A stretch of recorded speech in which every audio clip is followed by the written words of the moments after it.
Depression feels like just the whole world is coming against you. I think for the better part of my life, I have essentially been swimming in an ocean of despair, loss, grief. When I was 13 years old, my brother had a drug overdose and he died from it.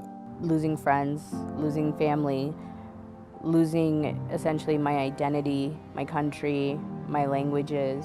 You know, at the time when you're 13 years old, you don't realize how that kind of stuff affects you. When I was 5, my biological mother abandoned me in a church, and then at the state orphanage, and then transferred to an international orphanage. And throughout the process, I met people and trusted adults, and then lost people and lost trust with adults. And it's kind of been a repeated situation throughout my life. It's more than just sadness. Sometimes I would sleep, 16 hours a day, skip meals, go a week without showering. All of these things that I was doing to myself made me feel even worse. So it's basically a cycle. I made myself a promise when I was younger that I would never do what happened to me, like abandon anybody or anything. I was done. There's a saying by Brené Brown that says worthiness doesn't require prerequisites. And I think that's what people have lost. They've lost their worth, their sense of being connected to common humanity. And so it's restored through the compassion they receive.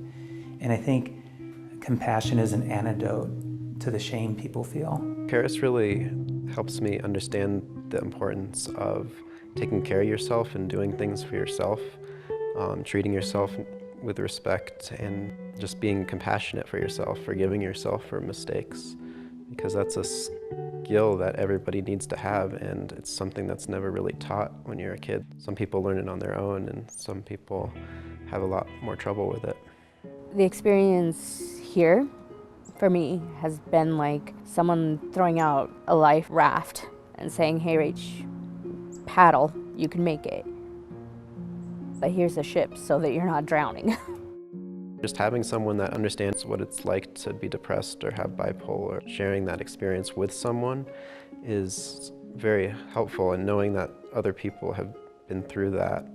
So I think when people are navigating loss, they often feel disconnected, and they feel shame about the losses they've experienced.